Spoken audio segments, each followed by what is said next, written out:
Tes, dicoba. Sudah?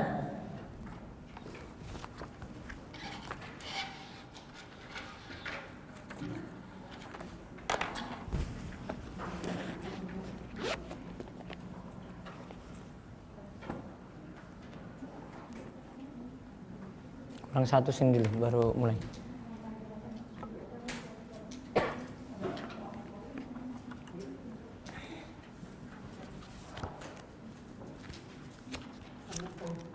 Waalaikumsalam.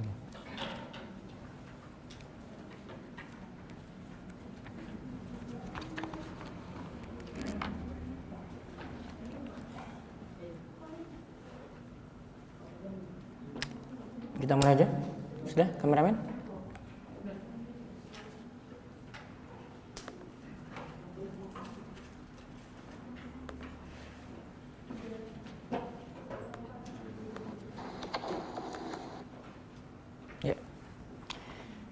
Bismillahirrahmanirrahim. Assalamualaikum warahmatullahi wabarakatuh. Innal hamdalillah nahmaduhu wa nasta'inuhu wa nastaghfiruh wa na'udzu billahi min shururi anfusina wa sayyiati a'malina. May yahdihillahu fala mudilla lahu wa may yudlil fala hadiyalah. Wa asyhadu an la ilaha illallah wahdahu la syarikalah wa asyhadu anna sayyidana Muhammadan abduhu wa rasuluh. Allahumma shalli ala nabiyyina Muhammad wa ala alihi wa man tabi'ahum bi ihsan ila yaumiddin. Allahumma inna nas'aluka ilman nafi'a wa rizqan thayyiba wa amalan mutaqabbala. Puji syukur kita panjatkan pada Allah, selawat dan salam semoga tercurah pada Nabi besar kita Muhammad sallallahu alaihi wasallam. Baik, para jemaah sekalian yang mengikuti daurah online saat ini ataupun yang mengikuti langsung dari pesantren Darus Sholihin, kita bersyukur pada Allah atas nikmat karunia sehingga kita bisa duduk bareng sejenak dengan mengkaji masalah tafsir, pembahasan tafsir dari tafsir Jalalain karya Jalaluddin Al-Mahalli dan Jalaluddin As-Suyuti, di mana kita kali ini akan untuk menuliskan pertanyaan, diusahakan yang terkait dengan materi.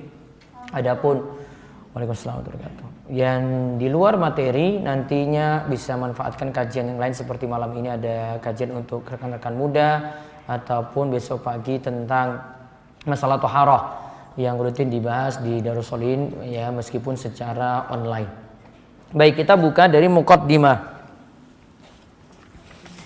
Muqaddimah ini berisi bahasan saya ringkaskan tentang pentingnya seorang muslim memahami Al-Qur'an.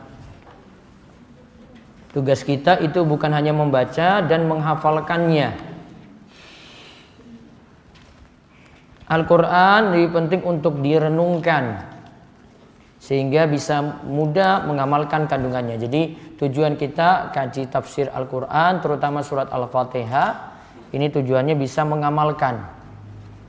Apalagi yang kita renungkan adalah surat Al-Fatihah, surat yang paling mulia, surat yang wajib dibaca pada setiap rakaat dalam sholat minimal 17 kali. Minimal 17 kali sehari dibaca oleh kita yang sholat. Nah, sangat disayangkan jika surat ini tidak dipahami maknanya hingga detik ini. Nah, buku ini berisi tafsir sederhana yang semoga memudahkan untuk tadabbur surat Al-Fatihah. Tadabbur itu perenungan surat Al-Fatihah. Kitab tafsir yang sengaja dipilih adalah tafsir Jalalain tafsir Jalalain.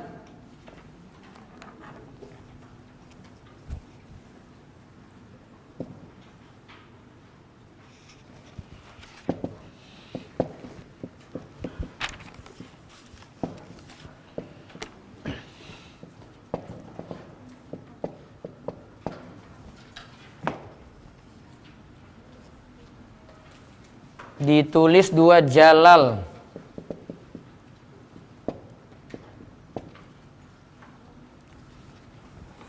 Dipilih tafsir Jalalain karena Jalalain itu artinya ditulis oleh 2 jalal.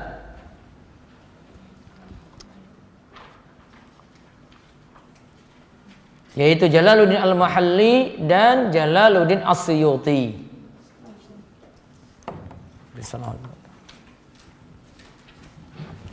Ditulis 2 jalal.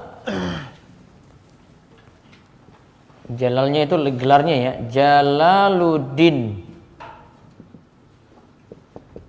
Al-Mahalli, dan yang kedua Jalaluddin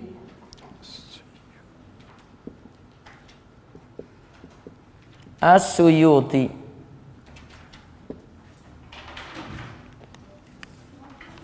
Jalaluddin Al-Mahalli dan Jalaluddin As-Suyuti. Nah, kitab tafsir ini sudah sangat masyhur di negeri kita. Apalagi di kalangan para santri dari pesantren tradisional. Itu sudah kenal tafsir ini. Yang disampaikan dalam buku ini adalah catatan-catatan dari tafsir Jalalain. Bahkan ditambahkan dengan 4 kitab tafsir lainnya untuk melengkapi saja. Tapi yang pokok tafsir Jalalain. Jalan tafsir yang dimaksud adalah ada tafsir Ibnu Katsir, ada tafsir Syekh As-Sa'di, ada tafsir Syekh Ibnu Utsaimin, ada tafsir Syekh Mustafa Al-Adawi.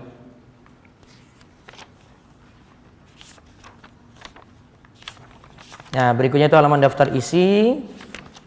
Setelah itu kita masuk pembahasan pertama, keutamaan surat yang paling mulia, yaitu surat Al-Fatihah, dengan judul tafsir Al-Fatihah. Ada saya buat serial di halaman home, nanti bisa dicek di halaman home rumaiso.com. Itu sudah ada bagian tafsir Jalalain. Nanti diklik tafsir Jalalain, cari tafsir surat Al-Fatihahnya. Baik, kita lihat keutamaan surat Al-Fatihah dulu. Ada 4 keutamaan surat Al-Fatihah. Nomor 1 dibaca. 1. Surah Al-Fatihah adalah surah yang paling mulia. Ya, surat Al-Fatihah adalah surat yang paling mulia. Terus Abu Sa'id Rafiq bin Al-Mu'alla radhiyallahu anhu berkata, Rasulullah sallallahu alaihi wasallam berkata padaku, Ala u'allimuka a'zama suratin fil Qur'ani qabla an takhruja minal masjid? Fa akhadha bi yadi. Falamma aradna an nakhruja qultu ya Rasulullah innaka qulta la u'allimannaka a'zama suratin minal Qur'an. Qal alhamdulillahi rabbil alamin. Hiya sabul mathani wal Qur'anul azim allazi utituhu. Maukah aku ajarkan engkau surah yang paling mulia dalam Al-Quran sebelum engkau keluar masjid? Lalu beliau memegang tanganku. Maka ketika kami hendak keluar, aku berkata, wahai Rasulullah, sesungguhnya engkau mengatakan, aku akan mengajarkanmu surah yang paling agung dalam Al-Quran. Nah, diajarkan surat yang paling agung dalam Al-Quran. Terus beliau menjawab, Alhamdulillahi Rabbil Alamin. Segala puji bagi Allah, Rabb semesta alam. Sab'ul mathani, 7 ayat yang dibaca berulang-ulang, dan Al-Quran Al-Azim, Al-Quran yang mulia yang telah diberikan kepadaku. Hadis riwayat Bukhari. Di sini sebut Al-Fatihah itu nama lainnya Alhamdulillahi Rabbil Alamin. Disebut juga dengan Sab'ul Mathani. Sab'u itu artinya 7. Karena terdiri dari 7 ayat, Mathani yang diulang-ulang. 7 ayat yang dibaca berulang-ulang. Disebut juga Al-Quranul Azim. Al-Fatihah juga nama lainnya Al-Quran yang mulia. Utituhu, yang telah diberikan kepadaku.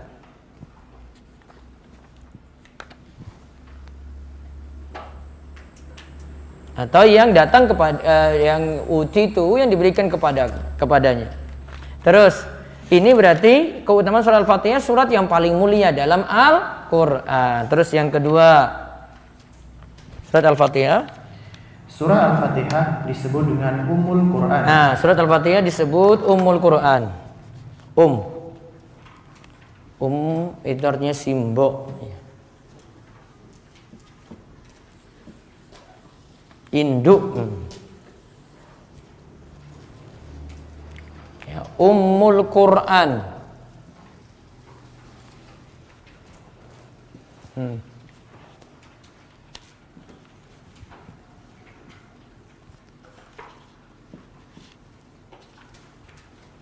Ummul Quran.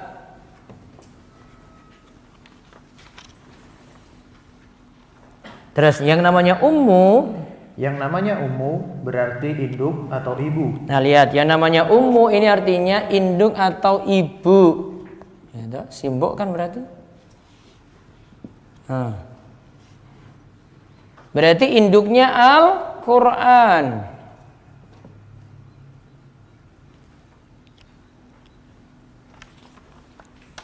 Terus induk berarti tempat merujuknya segala sesuatu. Ya, kalau anak itu nangis pasti yang dicari siapa?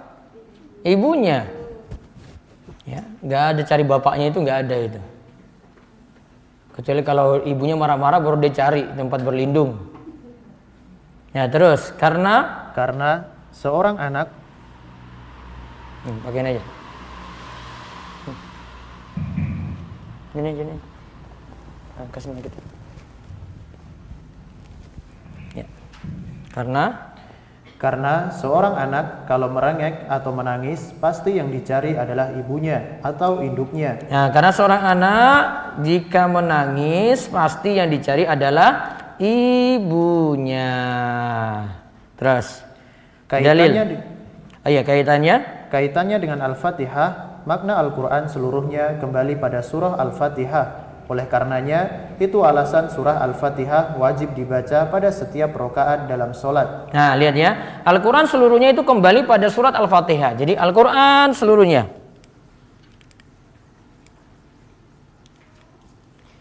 Jadi semua isi Al-Quran ini kembali, ada Al-Quran ya, kembali pada surat Al-Fatihah.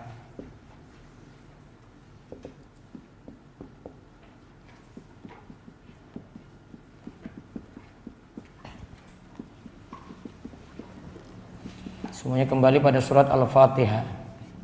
Rujuk kembali masalah-masalah apa-apa saja kembali lagi pada surat Al-Fatihah. Namanya saja induk. Ya, terus. Dalil bahwa Al-Fatihah disebut Ummul Quran. Dalil bahwasanya Al-Fatihah disebut Ummul Quran dari Abu Hurairah, baca artinya langsung. Dari Abu Hurairah radhiyallahu anhu, dari Nabi sallallahu alaihi wasallam, beliau bersabda, barang siapa yang sholat lalu tidak membaca Ummul Quran, yaitu Al-Fatihah, maka sholatnya kurang atau tidak sah. Beliau mengulanginya 3 kali, maksudnya tidak sempurna. Nah, siapa yang sholat lalu tidak membaca Ummul Quran, yaitu Al-Fatihah, maka sholatnya kurang. Kurang sini maknanya tidak sah. Beliau mengulanginya 3 kali, maksudnya tidak sempurna. Terus, maka dikatakan pada Abu Hurairah radhiyallahu anhu bahwa kami sholat di belakang imam.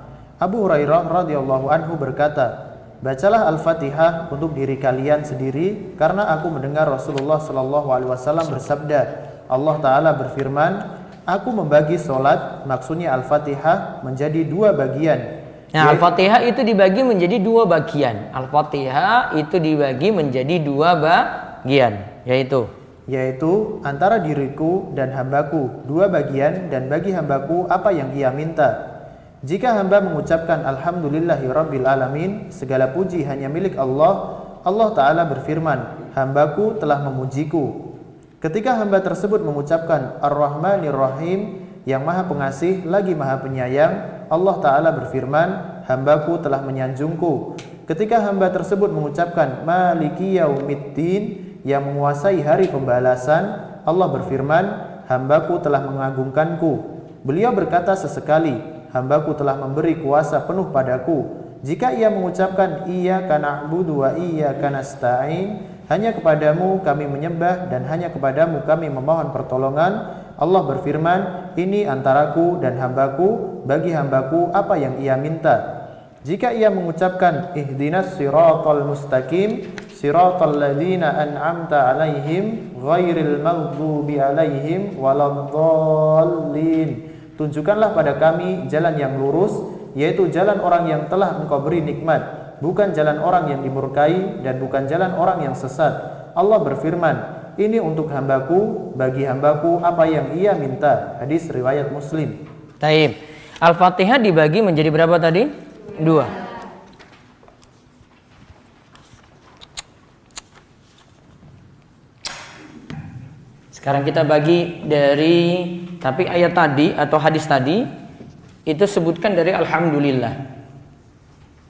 Nanti akan saya bandingkan dengan perkataan Jalalain nanti. Ya. Dari alhamdu, kita anggap ini yang pertama ya. Alhamdulillahi, saya tulis gini seterusnya. Alhamdulillahirabbil alamin. Terus Ar-Rahmanir-Rahim, ya kan? Terus Maliki.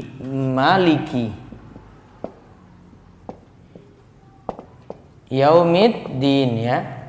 Terus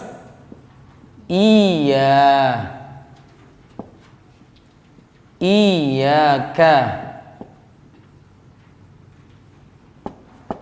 na'budu wa iyyaka nasta'in.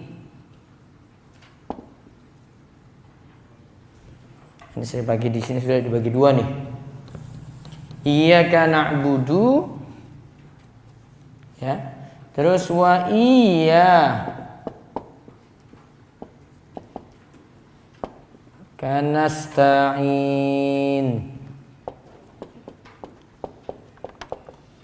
Nah, lihat.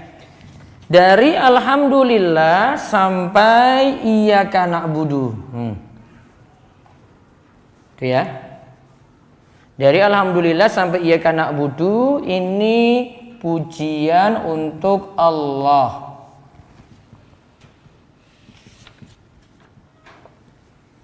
Mulai dari seterusnya wa iyyaka nasta'in sampai walad dhalin.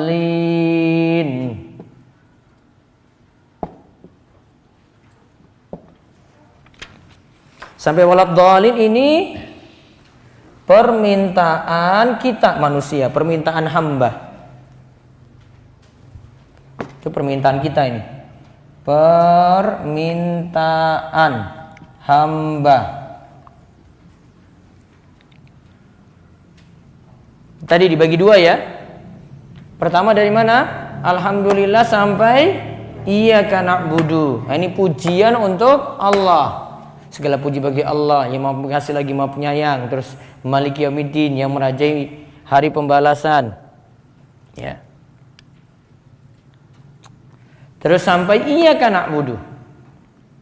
Nah, nanti dari iyyaka nasta'in wa iyyaka nasta'in sampai walad dhalin sampai terakhir, ini permintaan hamba, permintaan kita. Nah, doa kita itu di situ.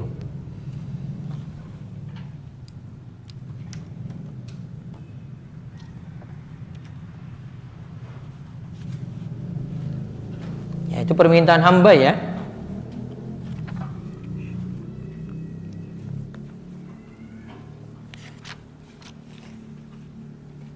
Nah, makanya tadi disebut Al-Fatihah dibagi berapa?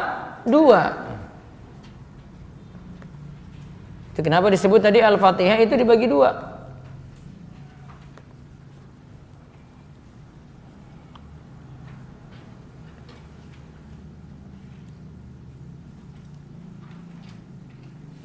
Nah, terus nanti yang bahasan ini nanti ada perkataan tafsir lain, pokoknya diingat dulu. Tapi di sini Bismillahirrahmanirrahim tidak dimasukkan. Tadi kan cuma disebut dari apa? alhamdulillah. Itu tadi. Makanya sebagian imam itu ada yang tidak menjaharkan bismillah, langsung masuk alhamdulillahi rabbil alamin. Nah, gitu ya. Jadi intinya kalau dibagi dua berarti nanti 3,5. Coba lihat 3,5 enggak itu? 1, 2, 3. Setengah toh? Nah, ini setengah terus 3.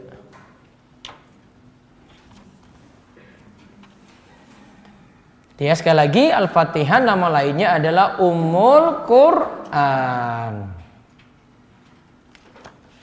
Terus yang ketiga, surah Al-Fatihah wajib dibaca pada setiap rakaat dalam sholat. Surat Al-Fatihah wajib dibaca pada setiap rakaat dalam sholat. Dari Ubadah bin As-Samit radhiyallahu anhu, Rasulullah sallallahu alaihi wasallam bersabda, la sholata liman lam yaqra' bi Fatihatil kitab. Tidak ada sholat bagi orang yang tidak membaca apa? Al-Fatihah. Nah, diberi catatan di situ, kecuali bagi makmum yang mendengar bacaan imam. Bacaan imam cukup jadi bacaan untuk makmum. Seperti ketika imam itu lagi jaharkan, imam itu lagi keraskan. Salat apa? Salat maghrib, ya toh? Rakaat pertama kedua, isya, rakaat pertama kedua, subuh, rakaat pertama dan rakaat kedua. Itu contohnya. Terus keutamaan surat Al-Fatihah lagi yang berikutnya. Surat Al-Fatihah adalah ruqyah. Ruqyah berarti jadi bacaan ruqyah. Tapi Al-Fatihah ini disebut dalam hadis dengan ruqyah. Nah, lihat penjelasannya. Dalam syarah Riyadhus Shalihin, Syekh Muhammad bin Shalih Al-Utsaimin menyatakan ada 2 syarat Al-Fatihah bisa dijadikan bacaan ruqyah, yaitu 1. Yang membacanya mengimani bahwa bacaan tersebut adalah ruqyah yang bermanfaat. Yang membacanya mengimani bahwa bacaan tersebut adalah ruqyah yang bermanfaat. Ya, itu adalah ruqyah yang bermanfaat. Jadi yang baca dulu, yang baca. Lihat dari orang yang baca, ini siapa? Terus yang kedua, dibacakan pada orang sakit yang mengimani kalau ruqyah dengan Al-Fatihah bermanfaat. Berarti yang dibaca yang lagi sakit atau yang lagi kesurupan, ya, dia juga yakin kalau dengan Al-Fatihah itu bisa punya pengaruh, bisa punya manfaat. Baru Al-Fatihah ini jadi punya pengaruh ketika di ruqyah. Itu. Nah, terus dalil bahwa surat Al-Fatihah, dalil bahwa surah Al-Fatihah bisa sebagai bacaan ruqyah adalah hadis dari Abu Sa'id Al-Khudri berikut ini. Nah, hadis dari Abu Sa'id Al-Khudri berikut ini. Ya, langsung artinya. Dari Abu Sa'id Al-Khudri radhiyallahu anhu bahwa ada sekelompok sahabat Rasulullah sallallahu alaihi wasallam dahulu berada dalam safar atau perjalanan jauh, lalu melewati suatu kampung Arab. Kala itu mereka meminta untuk dijamu, tetapi penduduk kampung tersebut enggan untuk menjamu. Nah, jadi datang ke tempat mampir karena safar, minta untuk dijamu, ya. Misalnya datang ke Warak sini, ya orang Warak nggak mau layani gitu. Jadi penduduk situ nggak mau layani.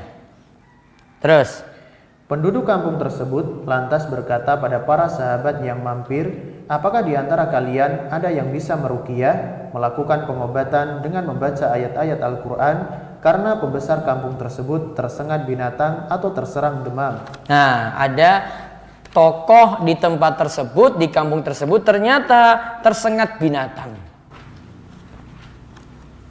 atau terserang demam. Nah, ini bisa disembuhkan dengan ruqyah. Terus di antara para sahabat lantas berkata, iya ada. Nah, kan ditanya, ada nggak yang bisa bantu nih ngobati? Ada nggak? Terus ada sahabat yang ngacung, iya ada yang bisa bantu. Terus lalu ia pun mendatangi pembesar tersebut dan ia meruqyahnya dengan membaca surah Al-Fatihah. Nah, dia meruqyahnya dengan membaca surah Al-Fatihah. Ya, cuma surat Al-Fatihah saja akhirnya. Akhirnya pembesar tersebut sembuh. Nah, dengan izin Allah pembesar tadi sembuh. Terus. Lalu yang membacakan ruqyah tadi diberikan seekor kambing, tetapi ia enggan menerimanya. Dan disebutkan ia mau menerima sampai kisah tadi diceritakan pada Nabi Shallallahu Alaihi Wasallam. Nah, dia tanya dulu pada Nabi, boleh nggak terima kambing tadi? Ini cuma baca Al-Fatihah terus langsung sembuh. Boleh nggak kambing tadi dimanfaatkan? Terus. Lalu ia mendatangi Nabi Shallallahu Alaihi Wasallam dan menceritakan kisahnya tadi pada beliau. Ia berkata, wahai Rasulullah, aku tidaklah meruqyah kecuali dengan membaca surah Al-Fatihah. Rasulullah Shallallahu Alaihi Wasallam lantas tersenyum dan berkata, bagaimana engkau bisa tahu Al-Fatihah adalah ruqyah? Artinya bisa digunakan untuk meruqyah. Beliau pun bersabda, ambil kambing tersebut dari mereka dan potongkan untukku sebagiannya bersama kalian. Ambil kambing itu, berarti boleh nggak diambil? Boleh atau tidak? Boleh. Ambil kambing tersebut dari mereka dan potongkan untukku. Potongkan untukku sebagiannya bersama kalian. Berarti Nabi SAW minta jatah. Ya, Nabi minta jatah juga. Iya, nanti kasih saya juga ya. Nah itu. Nah coba lihat tadi. Yang dibaca surat apa? Al-Fatihah saja. Yang dikasih apa? Kambing. Kambing itu namanya upah. Ya, kambing itu namanya upah. Makanya Imam Nawawi katakan di bawah, coba lihat. Imam Nawawi membuat bab mengenai hadis di atas dalam Sahih Muslim tentang bolehnya mengambil upah dari ruqyah dengan Al-Quran atau zikir. Berarti boleh mengambil upah kalau meruqyah orang. Begitu juga boleh mengambil upah, boleh mengambil bayaran kalau mengajarkan Al-Quran. Ini Al-Fatihah saja dapat kambing. Masa diajarkan Al-Quran, satu Al-Quran tidak dapat apa-apa? Atau lebih daripada mengajarkan Al-Quran, dia pahamkan agama gitu. Namun tentu ada rincian. Pernah saya jelaskan di malam Kamis, ya, seperti penjelasan dari Syekh Muhammad bin Shalih Al-Utsaimin ketika membahas surat Yasin, wa ma alaina illal balaghul mubin. Tugas kita cuma menyampaikan saja. Maka kata beliau ketika bukan. Ittabi'u man la yas'alukum ajra wa hum muhtadun. Nah, pada ayat ini, ikutilah orang yang tidak meminta upah dari kalian wa hum muhtadun, sedangkan mereka itu berada dalam keadaan berada di atas petunjuk. Kata beliau, lebih bagus yang berdakwah itu tidak meminta upah. Atau yang mengajarkan tadi tidak meminta upah. Ya, dia tidak minta upah di situ. Kecuali dia tidak punya pekerjaan selain ngajar, tidak ada lagi jalan nafkah selain itu. Nah, boleh baru dia itu meminta.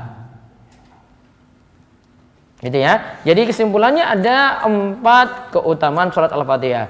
Surat Al-Fatihah surat yang paling mulia.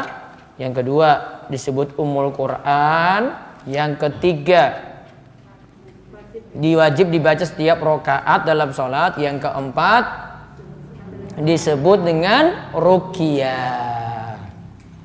Nah sekarang tadabbur Al-Quran.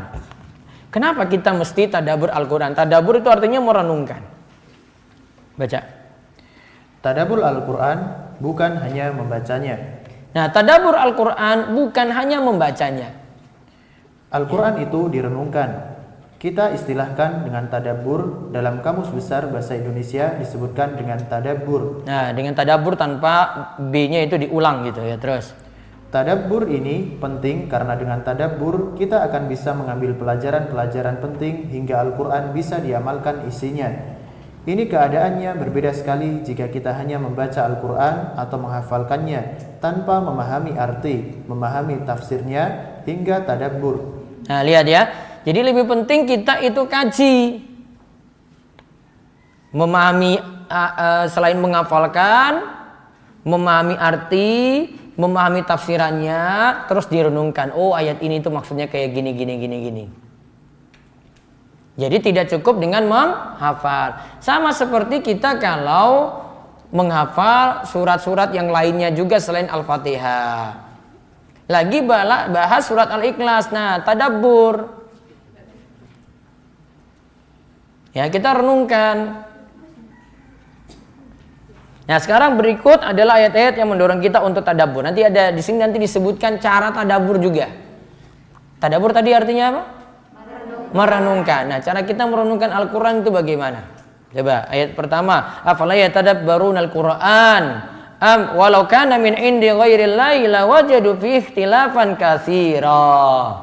Maka apakah mereka tidak memperhatikan Al-Qur'an? Kalau kiranya Al-Qur'an itu bukan dari sisi Allah, tentulah mereka mendapat pertentangan yang banyak di dalamnya. Quran surat An-Nisa ayat 82. Ya, terus ayat kedua, kitabun anzalnahu ilaika mubarakun liyadabbaru ayati waliyatadzakkara ulul albab. Ini adalah sebuah kitab yang kami turunkan kepadamu penuh dengan berkah supaya mereka memperhatikan ayat-ayatnya dan supaya mendapat pelajaran orang-orang yang mempunyai pikiran. Quran surat Shad ayat 29. Nah, terus ayat yang ketiga, afala yatadabbarunal Qur'an am ala qulubin aqfaluha. Maka apakah mereka tidak memperhatikan Al-Qur'an ataukah hati mereka terkunci? Quran surat Muhammad ayat 24. Nah, Ibnul Qayyim rahimahullah berkata, Ibnul Qayyim rahimahullah berkata, memahami Al-Qur'an dan merenungkannya akan membuahkan iman. Adapun jika Al-Qur'an cuma sekedar dibaca tanpa ada pemahaman dan perenungan atau tadabbur, itu bisa pula dilakukan oleh orang fajir atau ahli maksiat dan munafik, di samping dilakukan oleh pelaku kebaikan dan orang beriman. Nah, kalau cuma sekadar baca, ahli maksiat pun bisa. Malamnya dia mabuk, paginya dia sadar sholat subuh.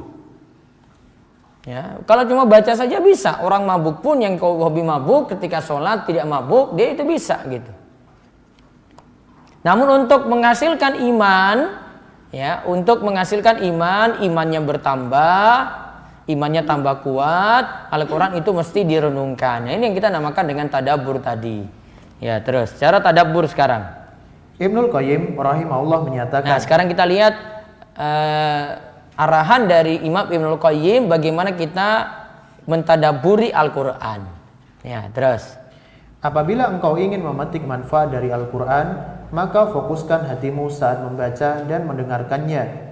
Pasang baik-baik telingamu dan posisikanlah diri seperti orang yang diajak bicara langsung oleh Zat yang memfirmankannya. Al-Quran ini makin sempurna pengaruhnya bergantung pada faktor pemberi pengaruh yang efektif, tempat yang kondusif, terpenuhinya syarat, terwujudnya pengaruh, dan ketiadaan faktor yang menghalanginya. Semua ini telah terkandung dalam firman Allah, Inna fi dzalika ladzikra liman kana lahu qalbun aw alqa sam'a wa huwa syahid.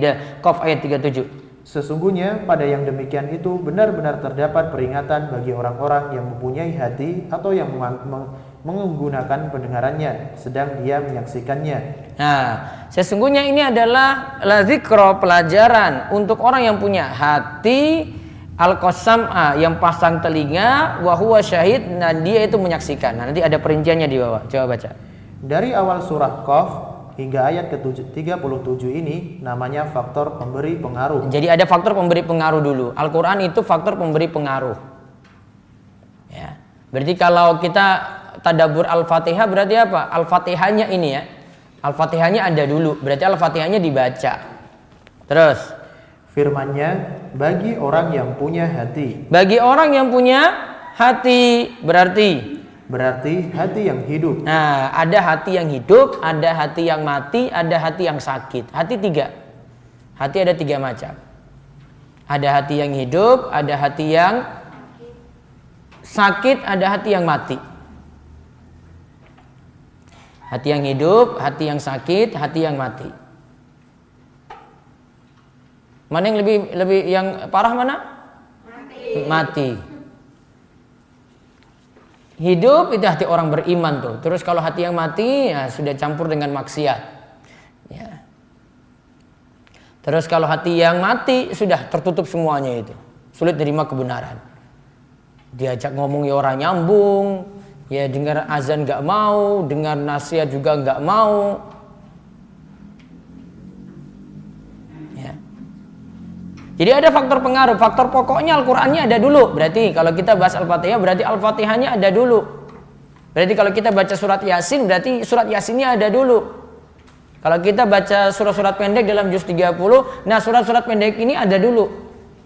Terus, ini representasi dari tempat yang hidup, sebagaimana disebutkan pula dalam surah liyundhira man kana hayya wa yahiqqal qawlu 'alal kafirin. Supaya dia Muhammad memberi peringatan kepada orang-orang yang hidup hatinya dan supaya pastilah ketetapan azab terhadap orang-orang kafir. Nah, yang dapat manfaat itu orang yang hidup hatinya. Orang kafir enggak. Berarti Al-Qur'annya ada, sekarang tempatnya. Ya, Al-Qur'annya ada, sekarang tempatnya. Kayak hujan ya. Hujan turun, ya. Hujannya sudah ada, tanah ada gitu. Sekarang gimana tanaman mau tumbuh? Tunggu dulu, lihat dulu. Ya. Lihat dulu tanah ini bisa tumbuh tanaman. Nah, kalau medianya tanahnya ini apa dulu? Tanah subur atau tidak? Kalau tanahnya itu tanah apa? Tanah di sini apa tanah apa? Hah? Nah, kalau tanahnya seperti di sini ya cuma tertentu aja, hujan ada sudah tumbuh. Kalau nggak ada ya sudah mati lagi. Tergantung medianya. Jadi Al-Quran ada, yang nerima ini apa ini? Hatinya gimana? Jadi hati ini media, tempat, gitu. Terus firman-Nya atau yang menggunakan pendengarannya. Maksudnya mengarahkan pendengarannya dan memasang indera dengarnya pada apa yang diucapkan padanya. Ini namanya syarat terwujudnya pengaruh. Nah, syarat terwujudnya pengaruh. Gunakan pendengaran. Pendengarannya dipasang. Ya. Pendengarannya dipasang. Kalau lagi mau renungkan Al-Quran itu dengar baik-baik. Renungkan Al-Fatihah berarti didengar juga Al-Fatihah itu baik-baik. Kadang mutar ulang-ulang. Ya. Karena Nabi SAW itu pernah kita bahas di kajian malam Kemis. Ya. Nabi SAW itu pernah semalam itu cuma ulang-ulang satu ayat saja. Sampai masuk subuh. Ya, ulang-ulang satu ayat saja sampai masuk subuh. Ya. Karena beliau mau konsen itu dengar. Nggak pikirannya itu main-main, pikirannya nggak kemana-mana gitu, enggak. Kalau kita zaman ini pegang buku, engkau dolan HP, ya engkau iki aku arah ngaji ya. Ngaji aja dia masih ngomong itu ketika ngaji. Ya, pikirannya terganggu sana sini. Ya. Kayak kalau kajian online itu beda dengan kajian offline. Iya tahu beda nggak? Nah, beda. Kalau yang langsung dia bisa konsen, tinggalkan apa-apa gitu. Ya. Sampai anak pun ditinggal dulu. Ya, dia bisa konsen, hadir situ ya, telinganya gitu, dengar. Nah terus firman-Nya sedang dia menyaksikannya. Ya, sedang dia menyaksikannya tadi. Wa huwa syahid. Maksudnya hatinya menyaksikan, hadir dan tidak kemana-mana, serta mendengarkan kitab Allah. Orang yang hatinya menyaksikan dan memahami, hatinya tidak lupa maupun lalai.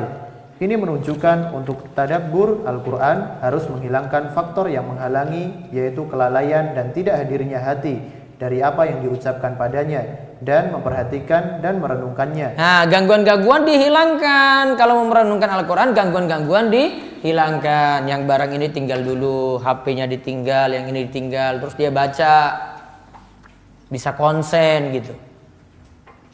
Nah terus bila ada faktor pengaruh yaitu Al-Quran, tempat yang kondusif yaitu hati yang hidup, syarat juga terpenuhi yaitu mendengarkan dengan seksama, faktor penghalang tidak ada yaitu kelalaian dan memahami maksud ucapan dan berpaling pada sesuatu yang lain, niscaya muncul pengaruh yaitu kemampuan mengambil manfaat dan mengambil peringatan. Nah, kalau faktor-faktor tadi terpenuhi, maka dia bisa merenungkan Al-Quran secara utuh. Ringkasnya ada di bawah. Ringkasnya, langkah untuk tadabbur Al-Quran ada 4. Nah, 1. Ada ayat yang dibaca. Nah, ada ayat yang dibaca. Berarti ada Al-Qurannya. 2. Hati kita hidup. Hati kita hidup. Kalau hatinya penuh maksiat sulit. Ya, terus 3. Mendengarkan dengan seksama. Mendengarkan dengan seksama. Ini seksama atau saksama ya? Ini editornya tulis, saya tulis seksama tapi editornya ganti.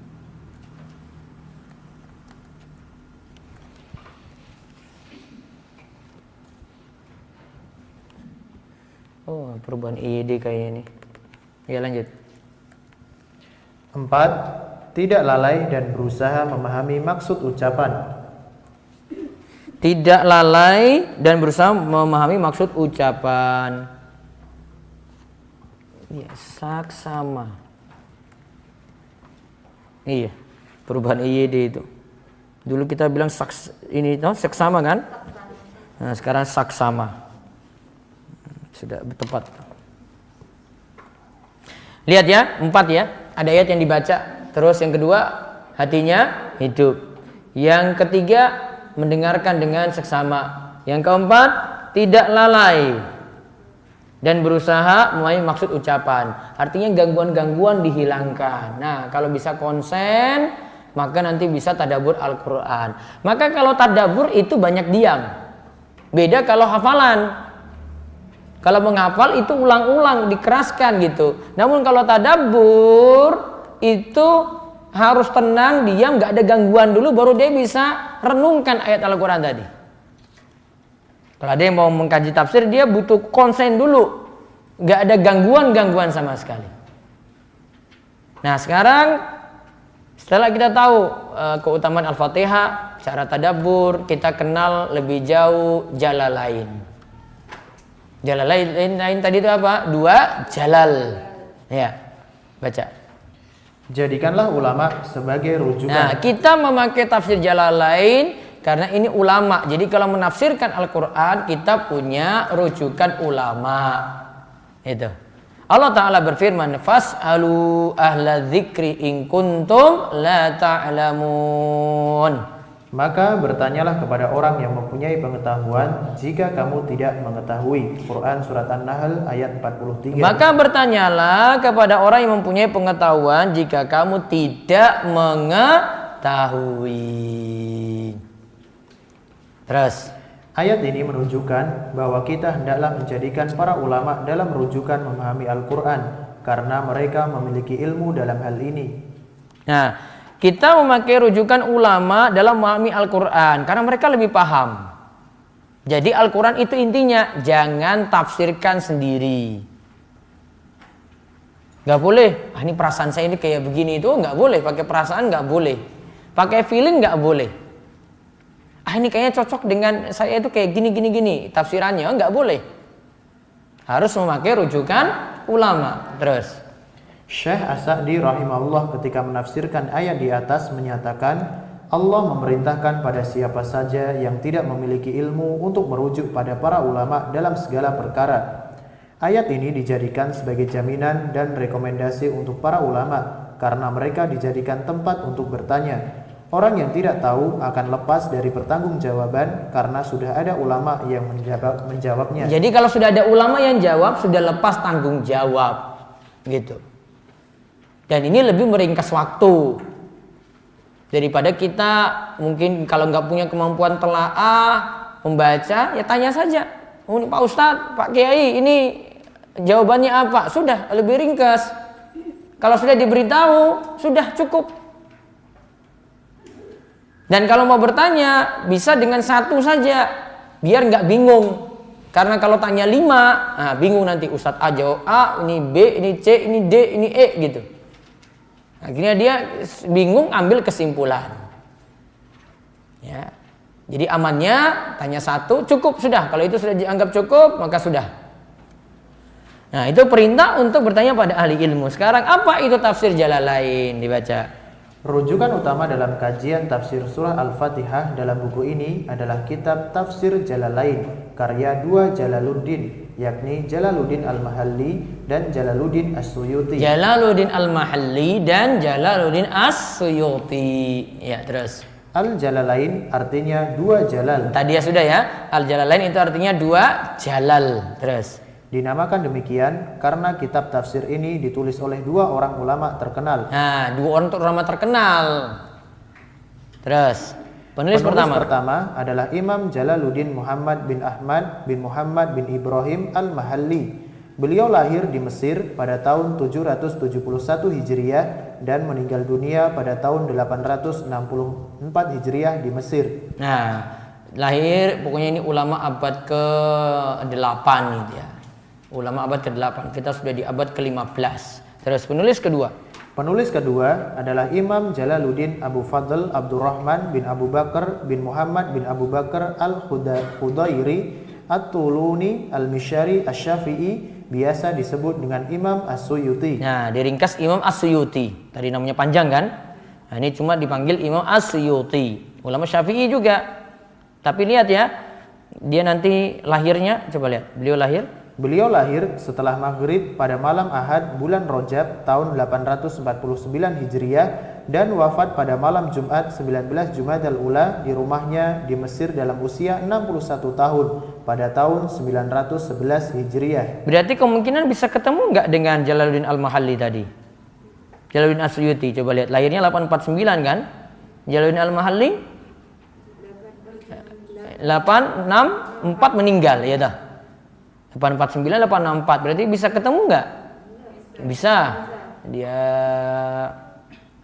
ya masih bisa, dia usia 10-an masih bisa ketemu gitu. Terus awalnya Jalaluddin Al-Mahalli menulis tafsir ini mulai dari surah Al-Kahfi sampai surah An-Nas. Ya. Dan ketika menyelesaikan tafsir surah Al-Fatihah, beliau wafat.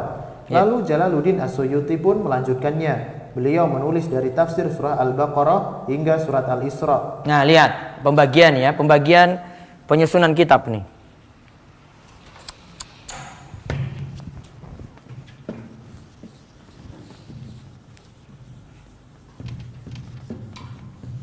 Jadi ini dua penulis ini nulis bagian yang berbeda. Enggak nulis bareng-bareng, tapi nulis yang satu nulis dulu Jalaluddin Al-Mahalli, baru kemudian Jalaluddin As-Suyuti. Nah, sekarang Jalaluddin Al-Mahalli nulis dari surat apa tadi? Surat Al-Kahfi, surat ke-18 sampai An-Nas. Terus dia tambahkan lagi, dia mulai dari awal lagi Al-Fatihah. Dia mulai dari Al-Fatihah lagi. Ya. Dia mulai dari Al-Fatihah. Terus meninggal dunia. Jadi nggak rampung. Setelah Al-Fatihah surat apa? Al-Baqarah. Nah, dilanjutkanlah oleh Jalaluddin As-Suyuti. Surat Al-Baqarah sampai sebelum Al-Kahfi, Al-Isra, sampai dengan surat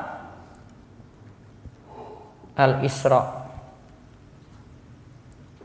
Nah, lengkap kan? Yang satu tadi dari apa? Al-Kahfi sampai An-Nas, terus lanjut Al-Fatihah. Jadi Al-Fatihah itu masih Jalaluddin Al-Mahalli. Masih penulis pertama. Ingat, ini penulis pertama. Terus yang kedua itu dilanjutkan dari surat Al-Baqarah sampai surat Al-Isra. Maka kalau ditanya, siapa yang nulis tafsir Al-Fatihah? Al-Mahalli. Kalau keluar di ujian besok tuh. Ini jangan bingung nanti, oh Suyuti lagi. Suyuti enggak. Suyuti itu dari Al-Baqarah sampai Isra.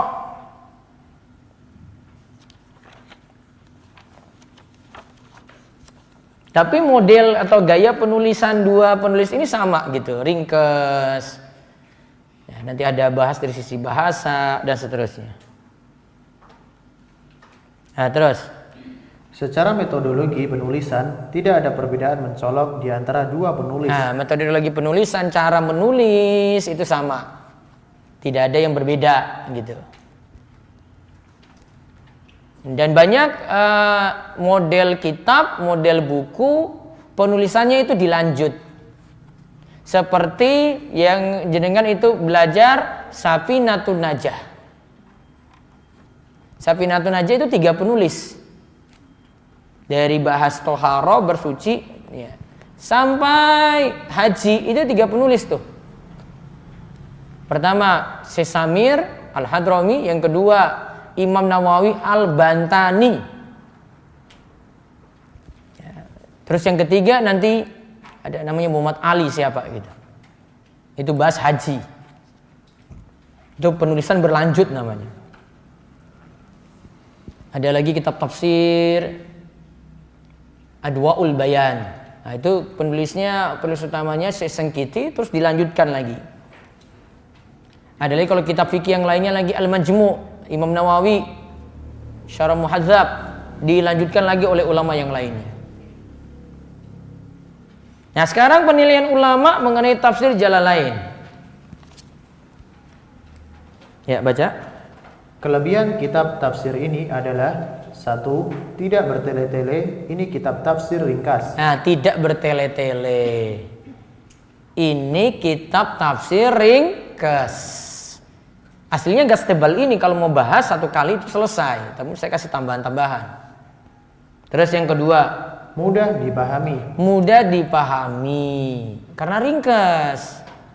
Yang ketiga, menyebutkan pendapat yang merojih atau kuat dari berbagai pendapat yang ada. Jadi tidak sampaikan macam-macam pendapat, cukup menyampaikan pendapat yang paling kuat.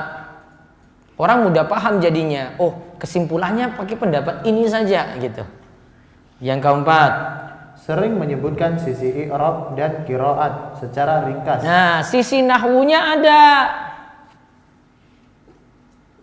i'rabnya ada. Ini kata ini kedudukannya apa gitu. Ini sebagai mubtada, ini sebagai khobar, oh ini sebagai fa'il, oh ini sebagai naibul fa'il. Oh ini sebagai isim inna, oh ini sebagai isim kana. Ada di situ. Pelajaran apa tadi? Mudah kan nahwu kan? Iya, mudah, masya Allah. Itu mudah sekali nahwu itu. Kalau sudah kuasai nahwu itu, wah senangnya bukan main. Gayeng gitu. Itu lebih daripada min aina anta, ana ismi. Ya, itu sih mah kaleng-kaleng aja itu. Cuma ana nahnu aja. Ente aneh.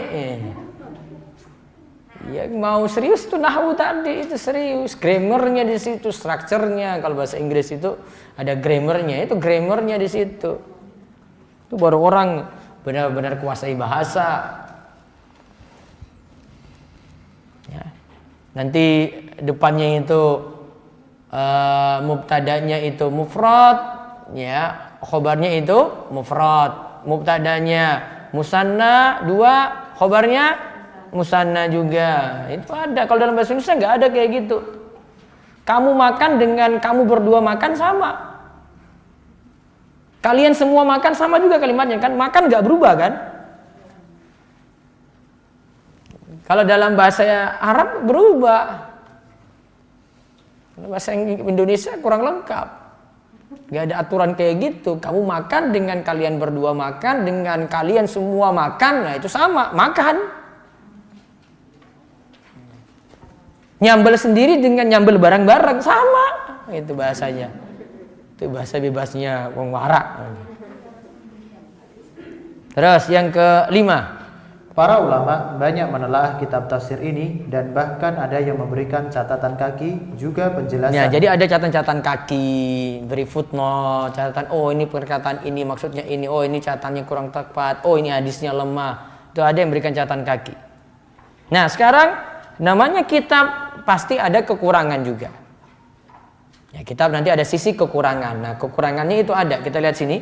Kekurangan kitab tafsir ini adalah: pertama, kitab tafsir ini memakai metode ahli takwil ketika mengkaji tafsir ayat sifat Allah. Ahli takwil mengubah maknanya tanpa ada dalil. Nah, lihat. Di dalam ayat ini, di dalam kitab tafsir ini itu ada sisi kekurangan. Dan yang menyebutkan kekurangan ini Syekh Safiur Rahman Al-Mubarakfuri dalam tafsir Jalalain yang disebutkan. Nah, dia menggunakan metode ahli takwil. Ahli takwil itu mengubah sebagian nama dan sifat-sifat Allah. Contoh kalau kita mau mengatakan misalnya yadullah, tangan Allah.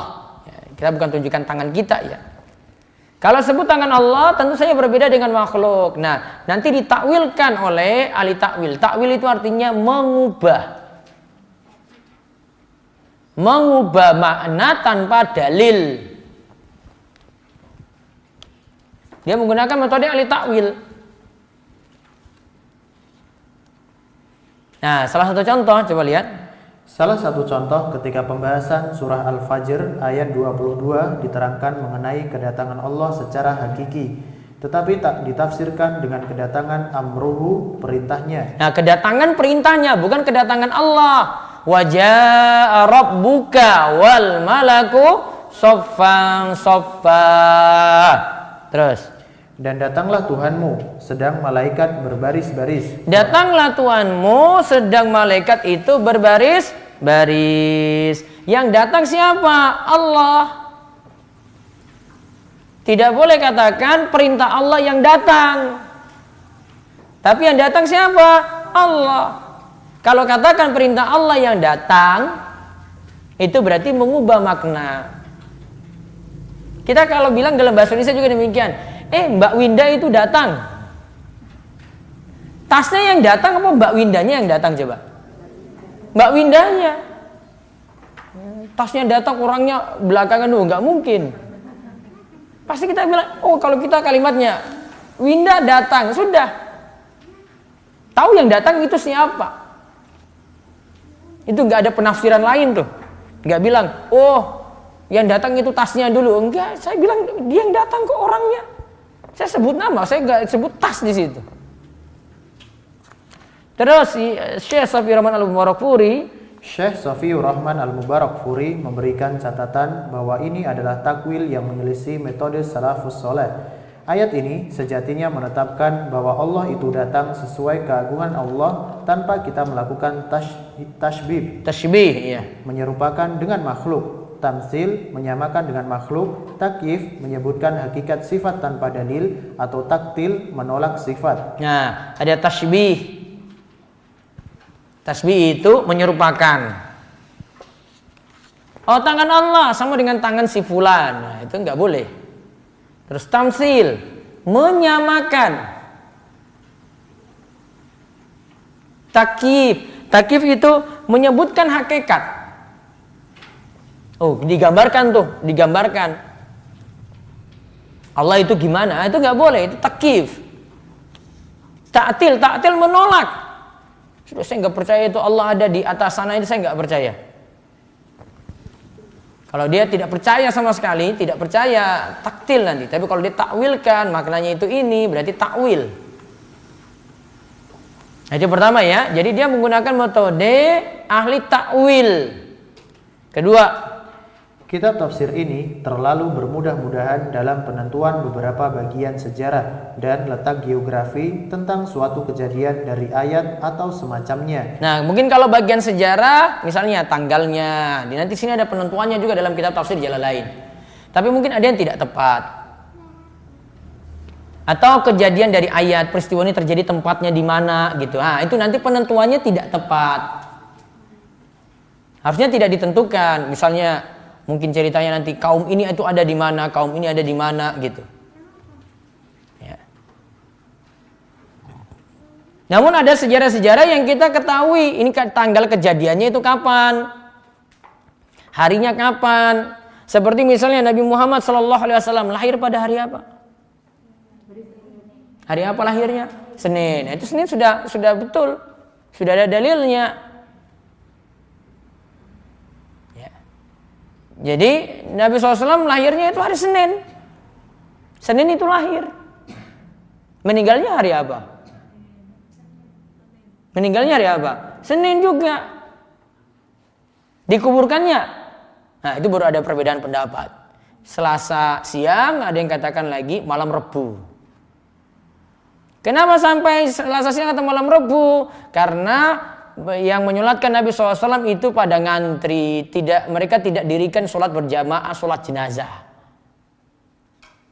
Karena kalau sholat berjamaah, sholat jenazah, pertama yang disolati Nabi Muhammad. Setelah itu siapa mau jadi imam coba?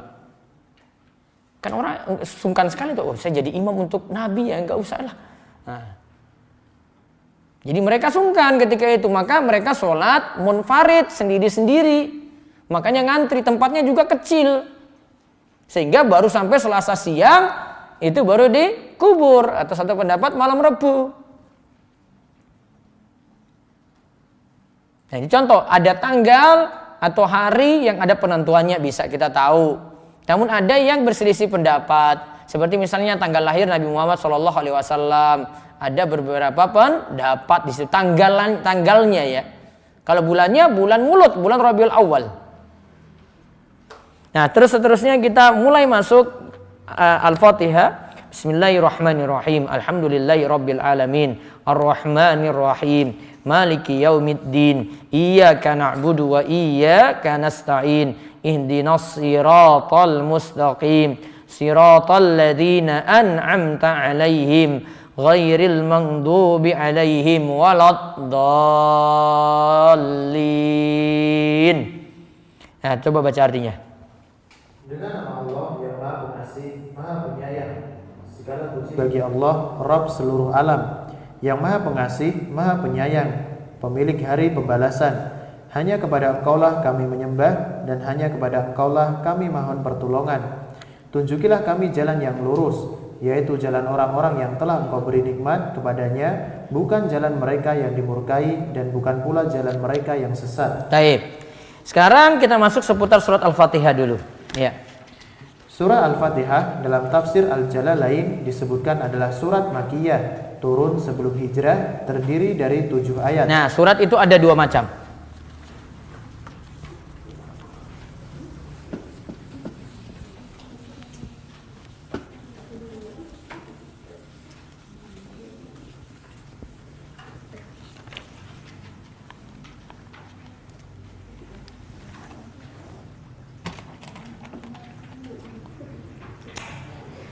Surat itu ada 2 macam ya. Ada Makkiyah, ada Madaniyah. Makkiyah berarti turun sebelum Nabi hijrah. Tidak mesti di Mekah ya. Turun sebelum Nabi hijrah. Ingat ya, sebelum ya. Kalau Madaniyah turun, surat yang turun sesudah Nabi hijrah. Nah, ini kan nanti kalau awal hijriah itu nanti mulai dari awal Muharram nih. Muharram 1 hijriah itu.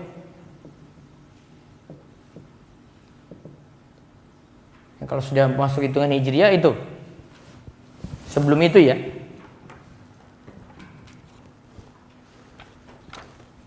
Jadi surat Al-Fatihah ini masuk yang pertama, masuk Makkiyah. Ini surat Al-Fatihah masuk ini.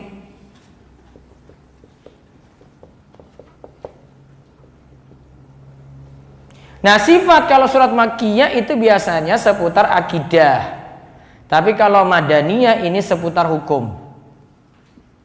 Ini akidah, Madaniyah hukum ya, maaf. Hukum. Kalau Makkiyah ini seputar apa? Akidah.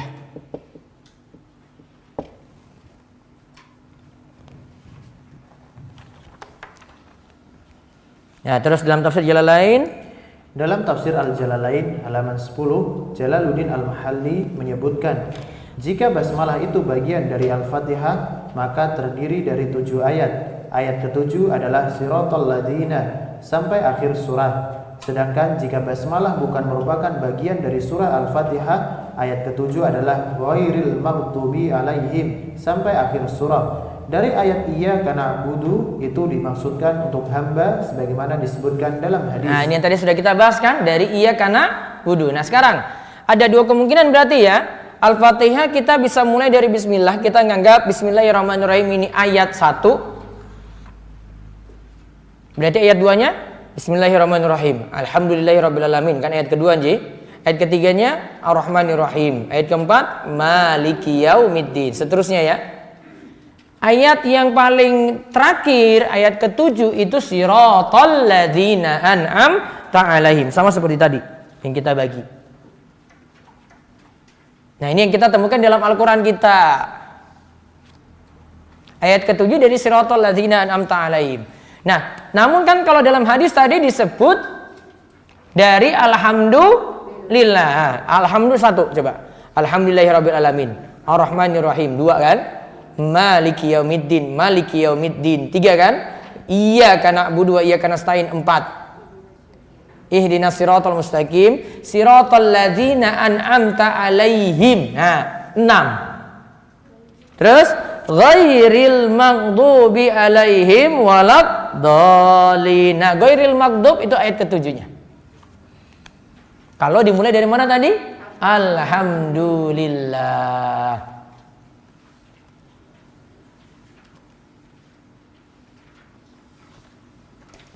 Nah, terus maksud Jalaluddin Al-Mahalli di atas. Maksud dari Jalaluddin Al-Mahalli di atas adalah hadis berikut ini. Nah, yang tadi sudah kita bahas kan? Yang tadi Al-Fatihah dibagi menjadi 2 bagian. Yang satu itu pujian untuk Allah, yang satu itu ya permintaan hamba. Sudah tadi nji? Nah, sekarang lompat ke halaman 19. Kenapa disebut Al-Fatihah? Al-Fatihah artinya pembuka. Surah Al-Fatihah disebut demikian karena surah inilah yang membuka Al-Quran Al-Karim. Ada pula yang mengatakan bahwa surah inilah yang turun pertama kali secara utuh. Nah, ada 2 kemungkinan ya. Yang pertama disebut Al-Fatihah karena membuka atau sebagai pembuka Al-Quranul Karim. Ya kan, kita buka Al-Quran mulai dari mana? Al-Fatihah. Terus yang kedua, dianggap surat yang turun secara utuh yang pertama kali adalah surat Al-Fatihah. Surat yang turun pertama kali secara utuh.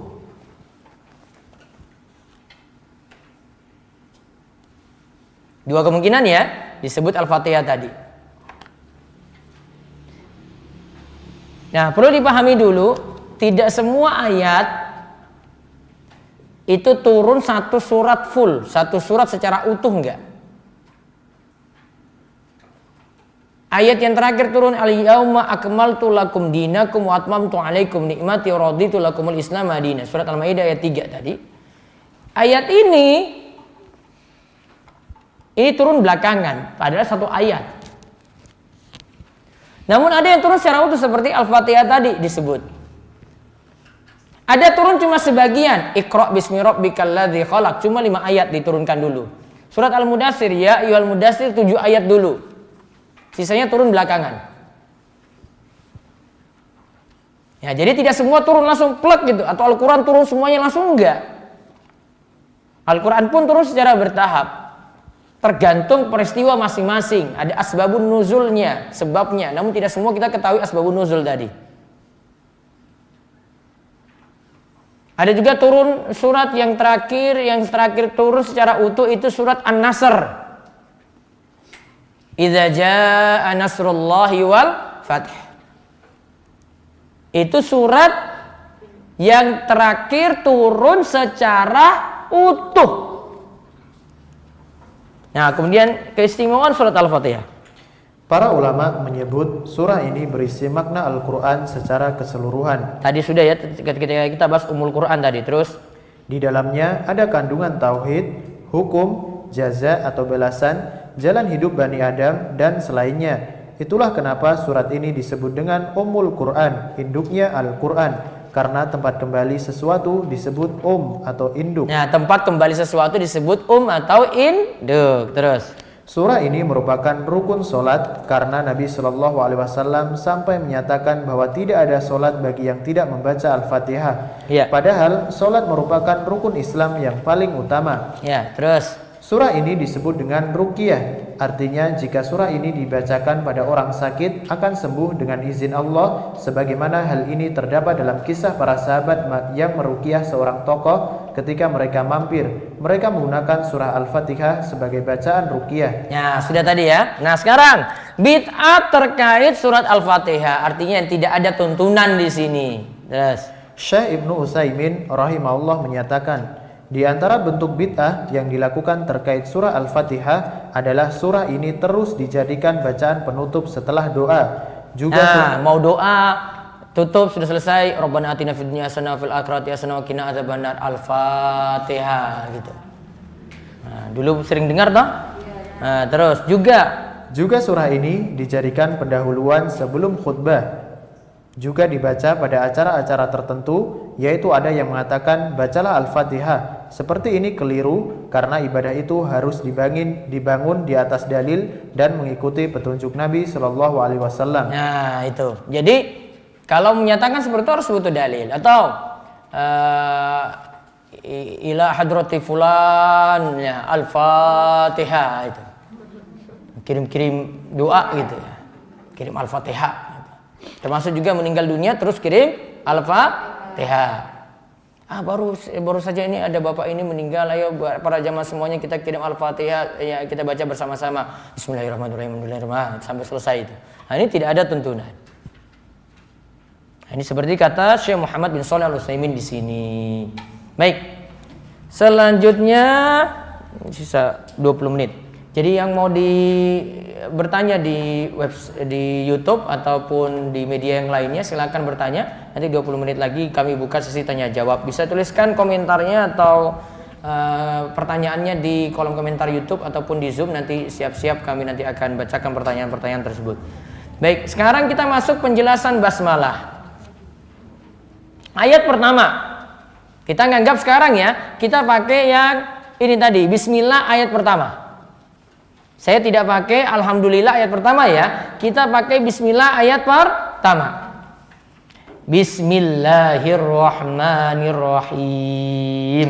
Baca. Dengan nama Allah yang Maha Pengasih, Maha Penyayang. Al-Fatihah ayat 1. Nah, basmalah itu tidak ditafsirkan oleh Jalaluddin Al-Mahalli. Dia cuma biarkan saja gitu. Nah, saya ambil dari catatan yang lainnya, catatan dari Syekh Ibnu Utsaimin. Baca. Catatan dari Syekh Ibnu Utsaimin. 1. Basmalah itu disebut dan akan terkait dengan perbuatan tertentu. Kalau kita memulai membaca Al-Quran dengan basmalah, berarti dengan nama Allah saya membaca Al-Quran. Kalau mau makan membaca basmalah, berarti dengan nama Allah saya makan. Jadi bismillah itu sebut lebih dulu. Bukan makan dulu baru bismillah, tapi bismillah dulu baru makan. Jadi gini, kalau orang Arab itu sebut dia mau makan, jadi kata bismillah ini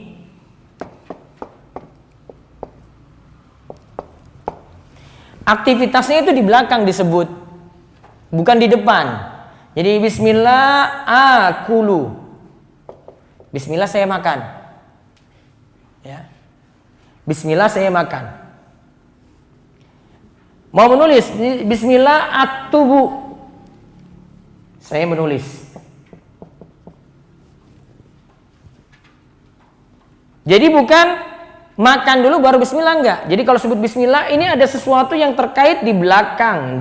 Bismillah tetap di depan. Ya, bismillahnya tetap di depan. Terus, yang kedua, nama Allah di sini disebut duluan dibanding perbuatan membaca dan makan dengan dua tujuan. 1. Untuk tabarruk atau meraih berkah. 2. Untuk menunjukkan adanya hasyr, pembatasan makna berarti hanya. Nah, sekarang saya jelaskan hanya dulu ya. Kalau kita sebut bismillah akulu, berarti maknanya di sini hanya. Hanya dengan nama Allah saya makan. Berarti nggak pakai nama yang lain. Tapi kalau akulunya depan, saya makan dengan bismillah. Berarti bisa jadi sebut nama yang lain. Itu namanya hanya ini kalau istilah para ulama dengan hasrun, namanya hasrun, pembatasan. Kita artikan tuh hanya.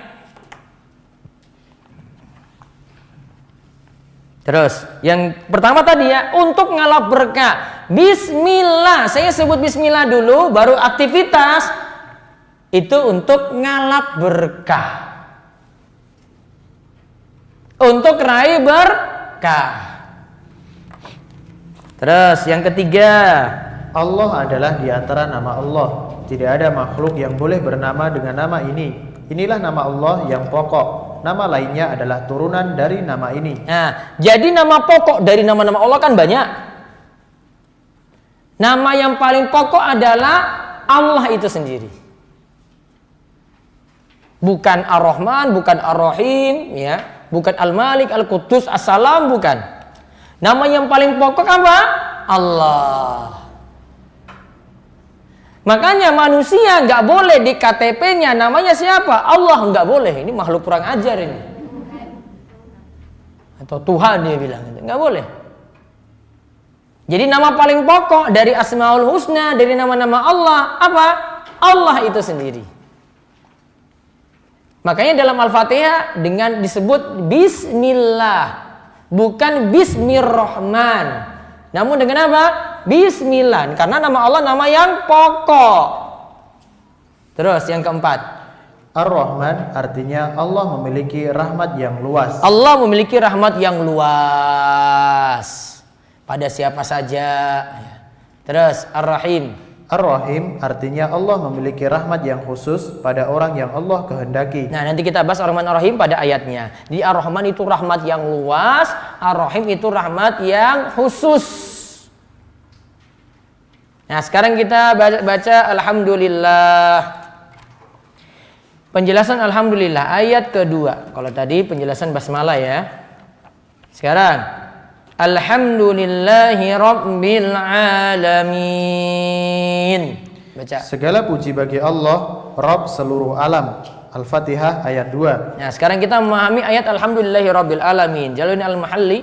Jalaluddin Al-Mahalli rahimahullah dalam tafsir Al-Jalalain halaman 10 menyebutkan. Nah, langsung artinya.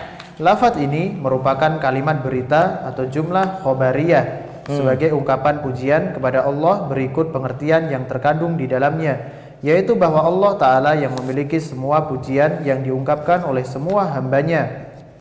Ya. Atau makna yang dimaksud adalah Allah Ta'ala itu zat yang harus mereka puji. Lafaz Allah merupakan nama bagi zat yang berhak untuk disembah. Rabbul Alamin, Rabb semesta alam, artinya adalah Allah yang memiliki semua makhluknya, yaitu terdiri dari manusia, jin, malaikat, hewan-hewan melata, dan lainnya. Semua makhluk tadi disebut alam atau alamin. Oleh karenanya ada alam manusia, ada alam jin, dan lain sebagainya.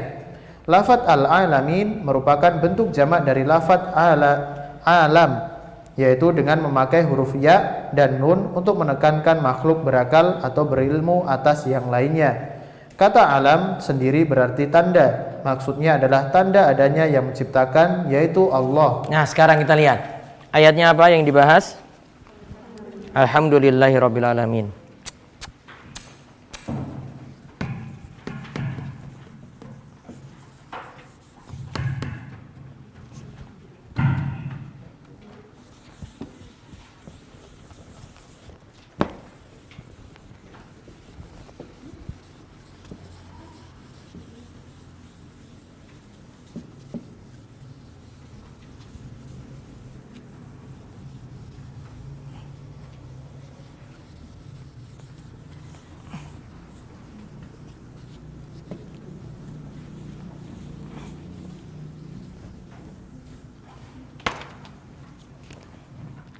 Lihat.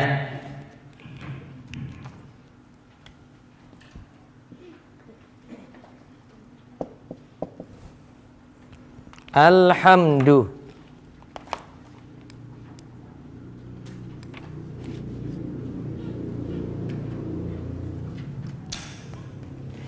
Alhamdulillahi Rabbil Alamina. Ini tadi disebut.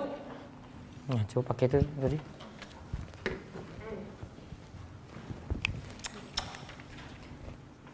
Ini disebut jumlah khobariyah. Kalimat berita. Tadi ada tulisan jumlah khobariyah ya, kalimat berita. Karena jumlah dalam istilah seperti ini ada dua ya, ada jumlah khobariyah, ada kalimat berita, ada kalimat perintah gitu. Di mana isinya itu pujian pada Allah. Ini pujian kepada Allah. Nah, ini kalau kita baca ya, jamaah itu baca, langsung hatinya hadir. Bismillah itu saya mau maksudnya apa? Alhamdulillah itu apa gitu. Alhamdulillah berarti dalam rangka memuji Allah. Nah, lihat, itu pujian terus. Atau makna yang dimaksud adalah Allah Ta'ala itu zat yang harus mereka puji. Zat yang harus mereka puji. Terus lafaz Allah merupakan nama bagi zat yang berhak untuk disembah. Nah ini. Ini pokoknya ini pujian untuk Allah ya. Terus ini lafaz Allah ini zat yang berhak disembah.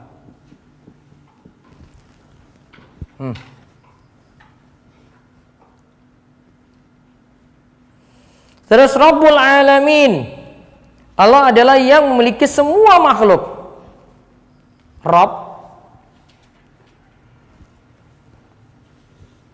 Kalau di sini diartikan oleh Jalalain ini yang memiliki.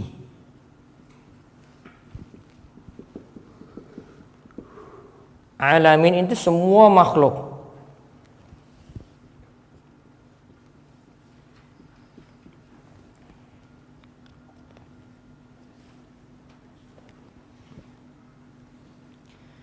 Jadi alam itu semua makhluk. Allah tidak masuk di situ gitu.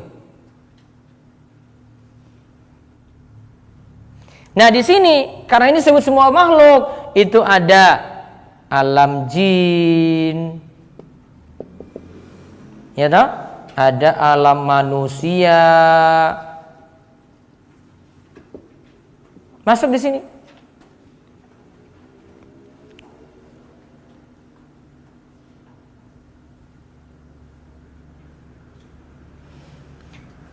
Kalau lihat dari susunan katanya, alamin ini masuk bentuk jamak.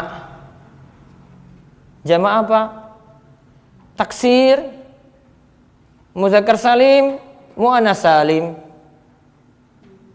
Alamina apa? Muzakkar salim. Ini bentuk jamak muzakkar salim.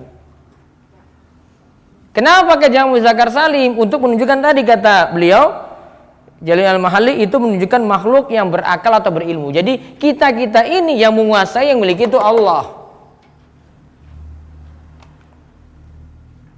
Alam juga artinya tanda. Alam itu artinya tanda. Alam itu bisa juga diartikan tanda. Karena adanya makhluk itu menunjukkan ada yang mencipta. Adanya makhluk menunjukkan ada yang mencipta.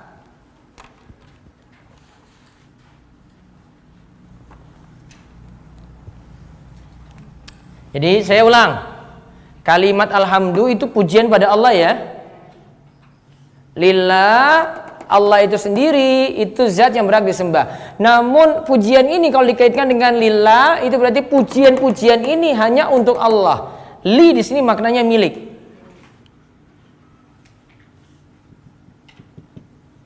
Huruf jerli ini artinya milik. Tapi nanti ada penjelasan bagus nanti dari Syekh Ibnu Utsaimin, nanti beliau tambahkan. Rabb kalau di sini diartikan Jalaluddin Al-Mahalli yang memiliki. Alamin apa? Semua makhluk. Ada alam jin, alam manusia, benda-benda semuanya di muka bumi ini.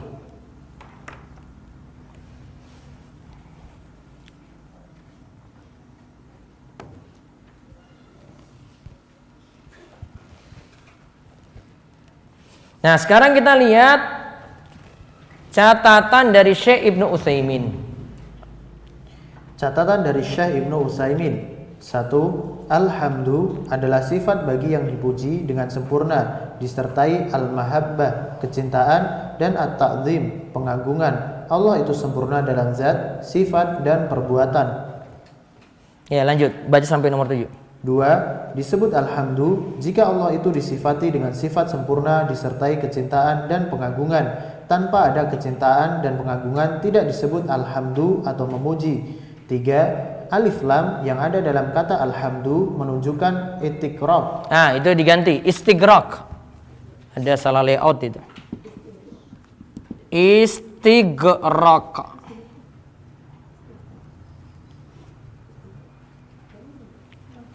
S-nya setelah I itu hilang. Istigraq. Isti. Ya, diulang.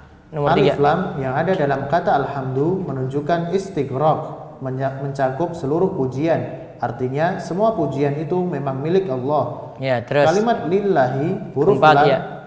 4. Kalimat lillahi huruf lam di situ menunjukkan Ikhtisas. Dan istihqaq artinya berhak mendapat. Ya. 5. Nama Allah adalah nama Rabb kita. Tidak boleh selainnya bernama dengan nama Allah, karena Allah itu al-ma'luh atau al-ma'bud, sesuatu yang disembah dengan penuh kecintaan dan pengagungan. 6. Disebut ar-Rabb jika memiliki 3 sifat, yaitu mencipta, memiliki segala sesuatu, dan mengatur segala urusan. Allah itu disebut ar-Rabb karena dialah al-Khaliq, Maha Pencipta, al-Malik, Maha Penrajai, dan al-Mudabbir, Maha Mengatur. 7. Segala sesuatu selain Allah adalah alam. Disebut alam karena sebagai tanda bahwa Sang Khalik itu Maha Kuasa, penuh hikmah, Maha Penyayang, Maha Perkasa, dan makna rububiyah lainnya. Taib, lihat. Alhamdu adalah sifat bagi yang dipuji dengan sempurna. Pujian tadi ditujukan pada siapa? Pujian tadi ditujukan pada siapa? Allah. Berarti pujian ini sempurnanya pada Allah saja. Tidak boleh pujian pada makhluk secara berlebihan. Makanya kan tidak disukai kalau muji-muji depan orang langsung. Itu nggak boleh. Wah, kamu itu paling baik sekali di muka bumi. Nggak ada yang sebaik kamu deh. Itu lagi apa itu? Lagi apa? Cari muka gitu, ada sesuatu. Ya. Jadi kalau dimaksud alhamdu itu pujiannya pujian sempurna. Namun disertai al-mahabbah. Al-mahabbah itu apa? Cinta dan ta'zim, pengagungan. Karena ada yang puji sesuatu cuma cari muka tadi, carmuk. Cinta enggak, agungkan enggak. Saya cuma muji dia aja biar dia kasih saya uang gitu. Nah, sudah. Modus, ada modus. Namun kalau disebut alhamdu, pujiannya ini tulus, pujiannya sempurna, pujiannya itu didasari cinta, pujiannya itu didasari pengagungan. Kalau tidak didasari cinta dan pengagungan tidak disebut alhamdu. Paham ya? Jadi bukan pujian biasa. Terus yang kedua, disebut alhamdu jika Allah itu disifati dengan sifat sempurna, disertai kecintaan dan pengagungan. Tanpa ada kecintaan dan pengagungan tidak disebut alhamdu. Ketiga, alif lam yang ada pada kata alhamdu menunjukkan istighraq. Mencakup seluruh pujian. Ini alhamdu ini seluruh pujian. Jadi kalau ini pujian kepada Allah artinya seluruh pujian. Seluruh pujian itu hanya untuk Allah. Terus mencakup seluruh pujian. Artinya semua pujian itu memang milik Allah. Terus kalimat lillahi huruf lam di situ menunjukkan ikhtisas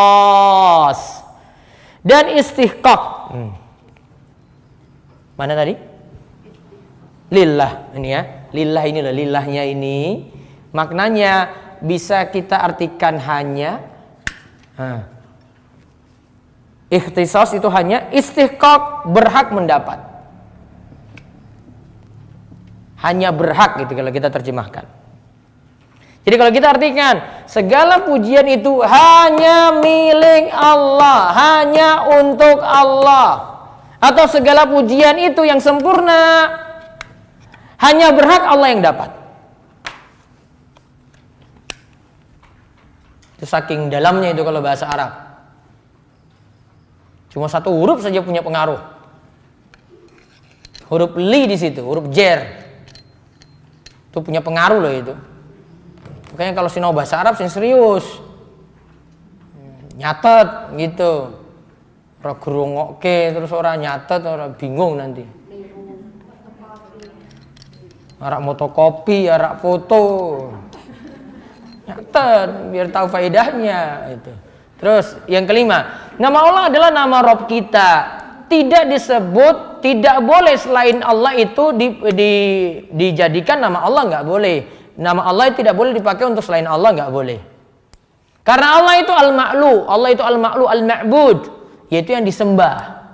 Sembahnya Allah saja. Ibadah kita berarti hanya untuk Allah saja. Terus yang keenam, disebut Ar-Rabb jika memiliki 3 sifat. Ingat ya, 3 sifatnya ya. Mencipta, memiliki segala sesuatu, mengatur segala urusan. Apa? Mencipta, memiliki, mengatur. Kalau mengatur segala sesuatu berarti malam dan siang itu diatur di situ. Ya, malam siang kan silih berganti, ya, diatur di situ. Karena Allah itu Rabb kita, Allah ngatur itu semuanya. Ada yang hidup, ada yang mati, ada yang sehat, ada yang sakit. Nah itu Allah atur semuanya. Maka Allah itu disebut Al-Khaliq, Maha Pencipta, Al-Malik, yang merajai, Al-Mudabbir, yang mengatur. Terus yang ketujuh, segala sesuatu itu selain Allah adalah alam. Disebut alam karena sebagai tanda. Tadi kan kita sebut tanda, tanda adanya Sang Khaliq. Jadi kalau kita lihat makhluk-makhluk di muka bumi ini harusnya direnungkan, itu pasti ada yang menciptakan. Bumi itu ada, planet-planet itu ada, itu bukan tabrakan benda langit terus pecah, akhirnya jadi bumi, jadi Mars, jadi Jupiter, jadi Saturnus, Pluto. Itu pasti ada yang mencipta, bukan tabrakan saja gini langsung rapi buminya. Buminya ada gunung, gunungnya ada batu. Pasti ada yang ngatur. Nah sekarang faedah ayat terakhir. Faedah ayat Ya. 1. Penetapan pujian yang sempurna bagi Allah. Penetapan pujian yang sempurna bagi Allah. Ya. 2. Allah itu dipuji dari segala sisi. Kalau kita manusia dipujinya cuma dari sebagian sisi. Sisi ini dipuji, yang belakang enggak gitu kan. Karena cuma tahu sisi itunya, di belakangnya enggak tahu. Hatinya enggak tahu. Cuma tahu luarnya, luarnya pun dari sisi depan. Burine enggak tahu, belakang enggak lihat kok. Saya enggak tahu belakangnya itu gimana. Saya cuma tahu depannya kok. Terus, oleh karena itu, dalam hadis Aisyah disebutkan sebagai berikut. Langsung artinya. Dari Aisyah radhiyallahu anha, ia berkata, Rasulullah shallallahu alaihi wasallam apabila melihat hal yang ia sukai, beliau mengucapkan alhamdulillahilladzi bi ni'mati tatimmus shalihat. Ya, kalau senang dapat sesuatu, dapat gaji, alhamdulillahilladzi bi ni'mati tatimmus shalihat. Artinya, segala puji bagi Allah yang dengan nikmatnya segala kebaikan menjadi sempurna. Nah itu, segala kebaikan menjadi sempurna. Dia sudah usaha, alhamdulillah dapat. Gitu. Terus, lalu apabila mendapati hal yang ia tidak suka, beliau mengucapkan alhamdulillah ala kulli hal. Alhamdulillah ala kulli hal. Artinya, segala puji bagi Allah untuk segala keadaan. Segala puji bagi Allah untuk segala keadaan. Ya, jadi mau senang maupun susah baca apa? Alhamdulillah. Itu keadaan Nabi Shallallahu Alaihi Wasallam. Maka Allah dipuji dari segala sisi.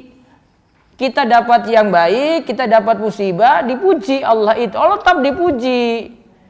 Namun kadang musibah ini sebenarnya baik untuk kita, namun kita tidak rasakan itu karena cuma pandangnya dari satu sisi. Manusia kan cuma bisa pandang dari depan saja, nggak bisa lihat belakang. Nggak tahu di belakang itu bagus.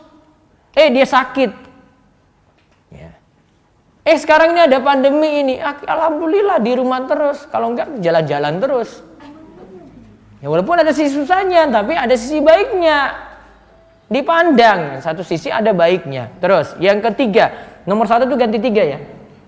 Disebutkan dahulu Allah lalu Rabbul Alamin, menunjukkan bahwa sifat uluhiyah didahulukan dari sifat rububiyah. Hal ini menunjukkan 2 hal. 1. Allah adalah nama khusus bagi Allah, lalu nama lain adalah turunan dari nama Allah ini. 2. Para rasul itu diutus untuk meluruskan tauhid uluhiyah yang telah menyimpang. Nah, disebut lafaz Allah dulu, ya tak? Alhamdulillah, ya tak? Allah dulu kan? Baru Rabb. Artinya Allah yang disembah dulu, baru Rabb. Rabb yang memiliki, yang mengatur. Di sini ada 2 maksud. Yang pertama, Allah adalah nama khusus untuk Allah. Kalau nama yang lainnya masih bisa makhluk pakai gitu. Yang kedua, para rasul itu diutus untuk tauhid uluhiyah. Tauhid ini kaitannya dengan Allah disembah, bukan tauhid rububiyah saja.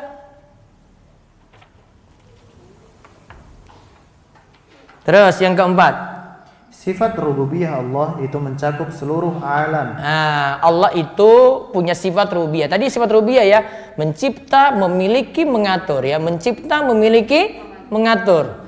Ini seluruh alam Allah itu cipta, Allah itu miliki, Allah itu mengaturnya. Baik, ayat ketiga dan seterusnya insya Allah pertemuan besok sore. Insya Allah nanti selesai. Sudah separuh lebih itu, sudah separuh. Baik, ada pertanyaan ibu-ibu di sini? Wonten? Zoom dulu, zoom. Mic.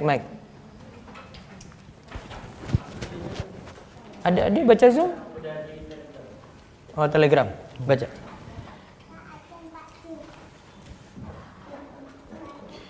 Bismillah Ustadz, izin bertanya. Saat berjamaah dalam sholat maghrib, isya, subuh, sebaiknya kapan membaca Al-Fatihah? Apakah ikut imam ataukah setelah selesai imam selesai baca Al-Fatihah? Oh, bagi yang meyakini baca Al-Fatihah untuk sholat maghrib, isya, dan subuh, makmumnya baca Al-Fatihah, bacanya nanti setelah amin. Setelah imam itu barengan dengan kita ucapkan amin. Terus nanti imam kasih jeda namanya. Saktah, kasih jeda, nanti jeda ini yang digunakan untuk baca Al-Fatihah. Ya, terus. Apakah dibenarkan ijazah Al-Fatihah membaca Al-Fatihah sampai dengan Iyyaka na'budu ayat kelima dibaca 7 kali, lalu kita bisa berdoa apapun dalam arti memohon atau meminta sesuatu lalu dilanjutkan dengan ayat ke-6? Wallahu alam, saya tidak ketahui dalilnya. Terus. Bagaimana hukumnya bermakmum pada imam yang baca Al-Fatihahnya kurang fasih? Misal Alhamdulillah dibaca Alhamdulillah, begitu pula yang sejenisnya. Kalau bacanya tidak terlalu fatal, artinya tidak merubah arti, masih sah. Ingat ya, kalau tidak bisa baca Al-Fatihah namanya apa? Ini sudah kita pernah bahas loh di Safinatun Najah. Tidak bisa baca Al-Fatihah dengan baik namanya apa? Ummi.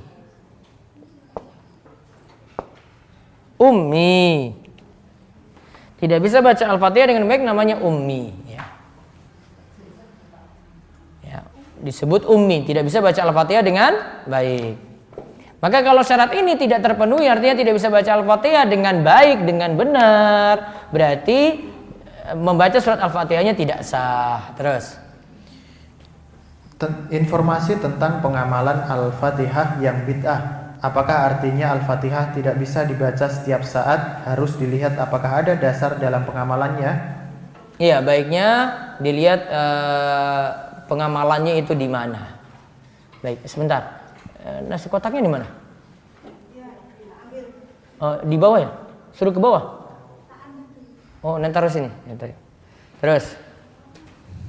Bismillah Ustadz, jika sudah terlanjur untuk sholat membaca Al-Fatihahnya tidak ditadaburkan, apa harus diulangi lagi? Lalu jika hanya membaca saja, itu termasuk indikasi sholat tidak diterima? Kalau tadabur itu tidak sampai wajib. Tadabur itu sunnah ya. Nanti ibu catatannya ditambah sunnah. Namun kalau baca, cuma baca saja, baca Al-Fatihah, situ baru hukumnya wajib. Kalau baca, ya ini baca ya, beda dengan tadabur dan baca. Kalau dalam sholat tuh wajib. Kalau tadabur itu apa? Sunnah. Terus. Bismillah, Afwan Ustadz izin bertanya, hukum membaca amin setelah membaca Al-Fatihah selain di saat sholat, bagaimana Ustadz?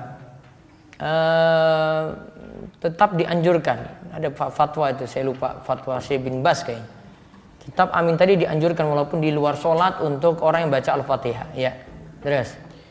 Terkait Al-Fatihah sebagai ruqyah, apakah tidak termasuk bid'ah bila kita bacakan pada saat kita menengok orang yang sakit atau bila ada jamaah yang minta didoakan kesembuhan dengan meminta jamaah dengan membaca Al-Fatihah? Kalau tujuannya ruqyah berarti untuk menyembuhkan.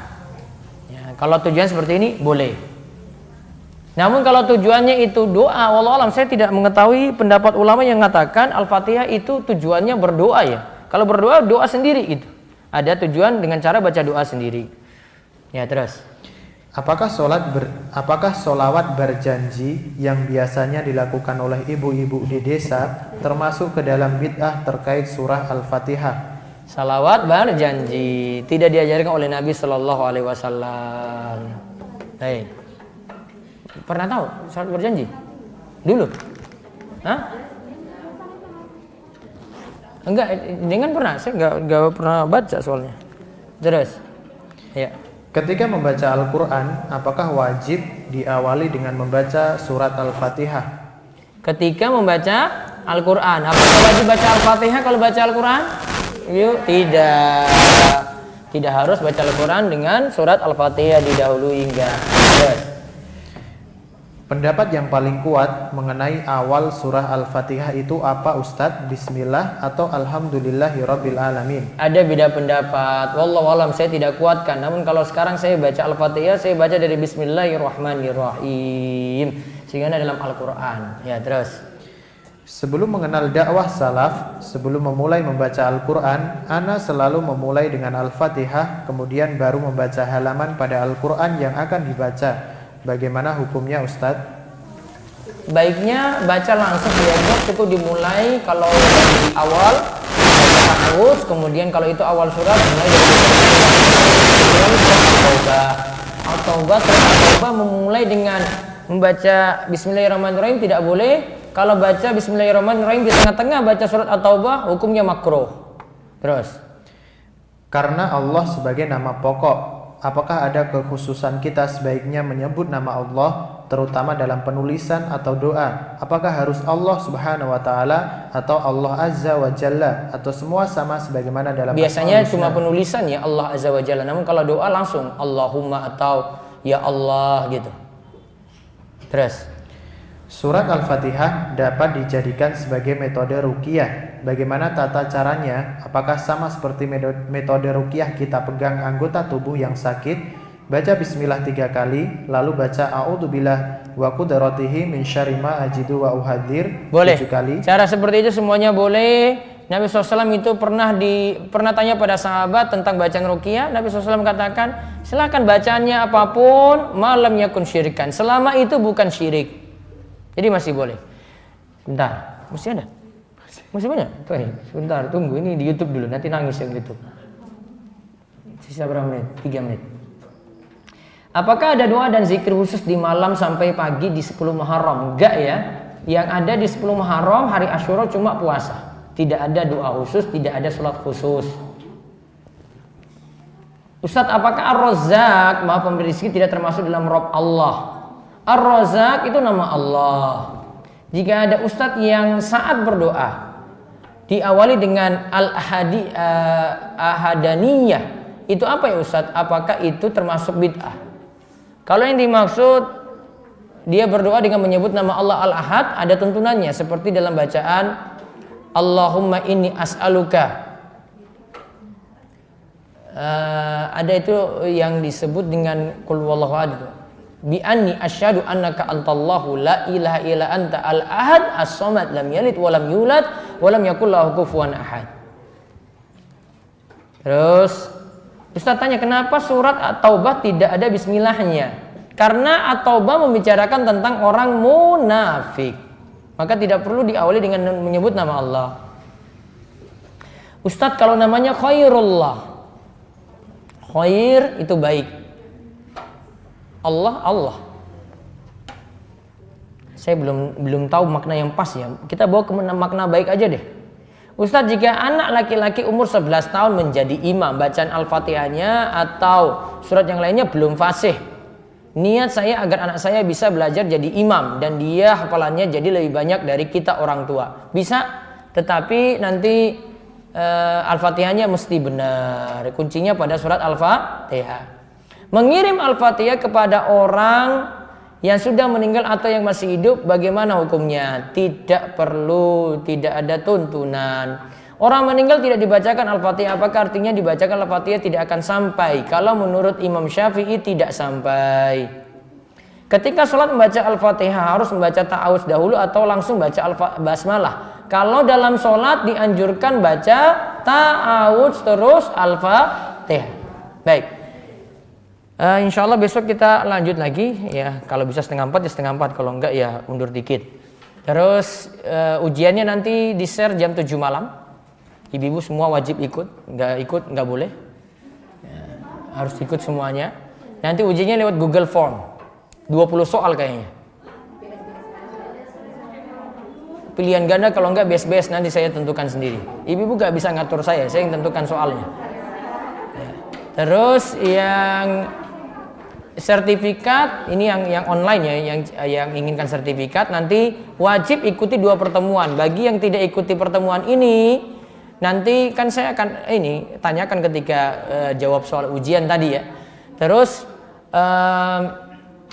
untuk sertifikatnya harus mengikuti 2 pertemuan ini dengan besok full. Bagi yang tidak ikuti sekarang bisa ikuti rekamannya nanti malam. Dia bisa putar lagi, kan sudah ada rekamannya nih. Yang besok juga, karena waktu ujiannya nanti dikasih waktu Ahad, Senin, Selasa. Ahad, Senin, Selasa. Malam Senin, hari Senin, Selasa. Ada waktu 3 hari. Jadi bisa untuk jawab soal ujian tadi. Walaupun dapat rekamannya masih bisa ikuti. Nanti untuk dapatkan sertifikat tadi. Nah demikian, insya Allah besok kita ketemu lagi di sore hari. Ya, kami ucapkan selamat berbuka puasa yang bagi yang berpuasa Asyura hari ini, mudah-mudahan raih ilmu yang manfaat. Baik, kita cukupkan, kita tutup dengan doa kafaratul majelis. Subhanakallahumma bihamdika, asyhadu an la ilaha illa anta, astaghfiruka wa atubu ilaik. Assalamualaikum warahmatullahi wabarakatuh.